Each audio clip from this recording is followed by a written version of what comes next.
सबसे ज्यादा इम्पोर्टेंट किसी भी रियासत को या किसी भी जगह को दुनिया में सबसे ज्यादा इम्पोर्टेंट होती है उस जगह शांति से रहे, अमन रहे, वहाँ चैन रहे, सुकून रहे, भाईचारगी रहे।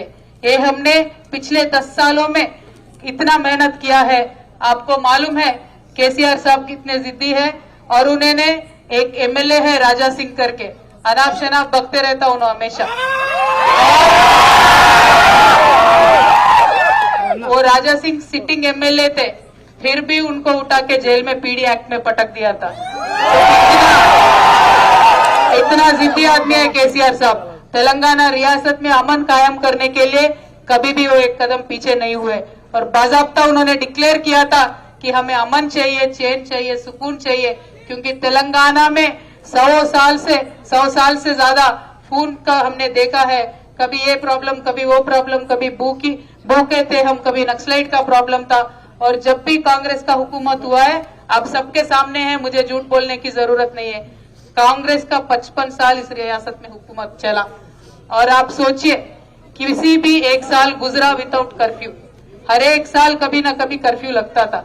और कांग्रेस के हुकूमत में 113 दिन, पिछले 20 साल का ही बोल रही हूँ मैं, ज्यादा पीछे नहीं जा रही हूँ, 103 दिन कर्फ्यू लगा था। और पिछले 10 साल के केसीआर हुकूमत में आपने देखा है कभी 1 घंटा भी कर्फ्यू नहीं लगाया। और इसी तरीके से हमें चलाना है आगे चल के भी। इसीलिए और एक आपको मिसाल मैं पेश करना चाहूंगी। हाल ही में इसी साल में हैदराबाद में, अरे शोर न करो मियां, वहां पे चुपचाप रह जाओ थोड़ा। इसी साल गणेश चतुर्थी के टाइम पे जब गणेश निमज्जन का वक्त आया था, गणेश निमज्जन का दिन और मिलादुन नबी का जुलूस इत्तेफाकन एक ही दिन आ गया। लेकिन हमारे मुसलमान भाइयों ने अपना बड़प्पन दिखाया, बड़ा दिल दिखाया और उन्होंने खुद ब खुद ऐलान किया कि हमारे हिंदू भाइयों को गणेश निमज्जन अच्छे से कंप्लीट करने देते हैं। और 3 दिन उन्होंने मिलादुन नबी का जुलूस जो होता है उसको उन्होंने खुद पोस्टपोन किया था। हमने किसी ने नहीं पूछा, पुलिस वालों ने नहीं पूछा, लेकिन जो एक आपस में भाईचारगी आज हमें देखने को मिलता है तेलंगाना, वो मिसाली तौर पे पूरे मुल्क में अभी जाना जाता है। जिस तरीके का गंगा जमने तहजीब आज सिर्फ वो बातों में नहीं है, वो हकीकत में बदल चुका है इस तेलंगाना में। और इतने शांति से, इतने भाईचारगी से हम काम करते हैं। और तरक्की की अगर मुसलमानों की, हिंदुओं की आप बात करना चाहते हैं तो हिंदू भाइयों के लिए, बीसीस के लिए मैं एक एग्जांपल देती हूँ। బీసీల కోసం మన ఉమ్మడి నిజామాబాద్ జిల్లాలో ఒకటే ఒక హాస్టల్ ఉంటుండే ముందు కాంగ్రెస్ జమానాలో.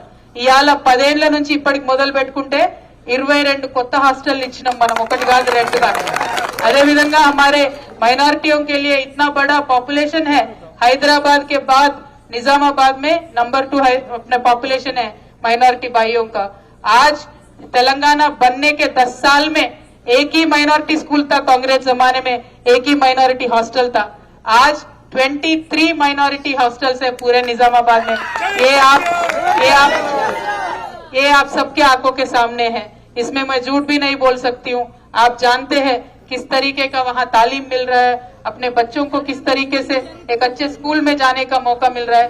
ये इस फैक्ट से आप सब वाकिफ है। मैं यही कहना चाहती हूँ आप सबसे कि तरक्की तो अपने तरफ चलता रहेगा, लेकिन सबसे ज्यादा बुनियादी इश्यू जो होता है वो अमन और चैन का होता है।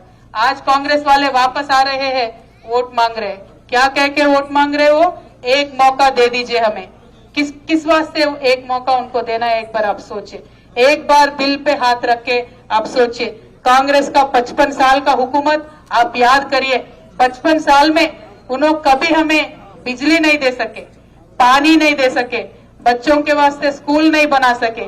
और पिछले 2004 से 14 तक उनका बजट देखेंगे माइनॉरिटीज का, पूरा यूनाइटेड आंध्र प्रदेश का बजट आप देखेंगे सिर्फ 903 करोड़ थे। लेकिन इस पिछले 10 सालों में सिर्फ तेलंगाना रियासत में हमारा बजट है 13,000 करोड़। ये जो डिफरेंस है कांग्रेस और बीआरएस में, मैं आपके